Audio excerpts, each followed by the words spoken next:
we saw in 2024, even with a middle of the league offense and even at times slightly below average, that pitching staff could carry them to a wild card spot. And if they can stay healthy and they have that depth, is that going to be good enough to win this division, to make a deep run in October, or do they need other stuff to fall in line as well? In short, yes. I mean, health is going to be key for not just the Royals, but the 29 other teams too. I do think that the Royals, just in terms of pitching, are probably in a bit better of a position than maybe some others in terms of depth. I mean, you're talking about a full, really good rotation top to bottom as it exists in our minds right now with Cole Reagan, Seth Lugo, Michael Wacha, Chris Bubich, and Noah Cameron. And that's not even to mention Stephen Kolek, who's starting the Cactus League opener, and Ryan Bergert, who's ready to go not too long after that. And I think Lewinder Avila could be a really exciting depth piece, either in the bullpen or as a potential depth starter as well. Not to mention, NRIs that have come in, other trades that have been made. I think there's a lot more depth on the pitching side here this year than there was last year. And so if there is an injury along the way, of course, it depends on who and the severity, but I think the Royals are well positioned to kind of make it through that trial in a way that they really struggled to do last year. If not for Noah Cameron, we would not be talking about a team that was above 500 or a team that had a shot at making the postseason entering September. What he did last year was truly extraordinary. And so you asked, what has to go right for the Royals? I think that you're going to need repeat performances from the obvious. You need Bobby Witt Jr. to be your superstar again. You need Maikel Garcia to prove that last year was not a flash in the pan, that he is a top 20, top 15 player all around in all of baseball, which he was last year.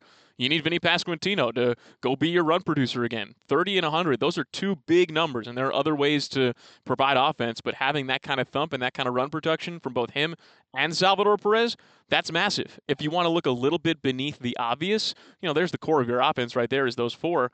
Look a little below the surface there.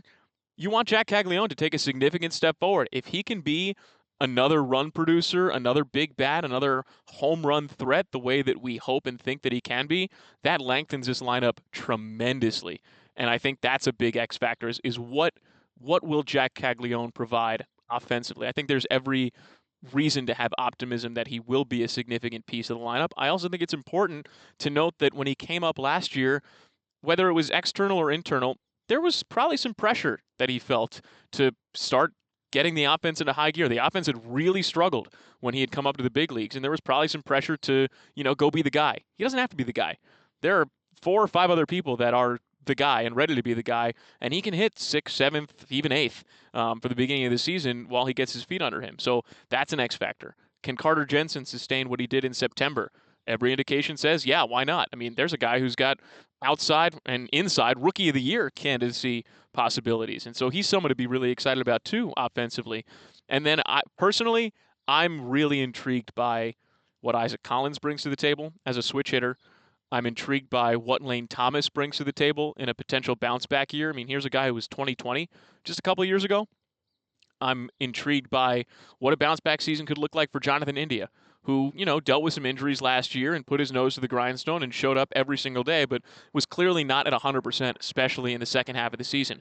I'm curious what a fully healthy Michael Massey season looks like and how he can be potentially a Swiss Army knife in the lineup and defensively. I'm curious, what Tyler Tolbert, what his year 2 looks like and what he can do on the base paths and everybody else too. I think that there are a lot of obvious things that have to go right, which is your stars have to be stars and you need to have the health. But I think under the surface there, it's can Jack Caglione take a meaningful step forward? Can the bullpen sustain success for 162? And I think that this is a Royals team, really, Jack, that has the ingredients to win the division and be a serious, serious postseason contender.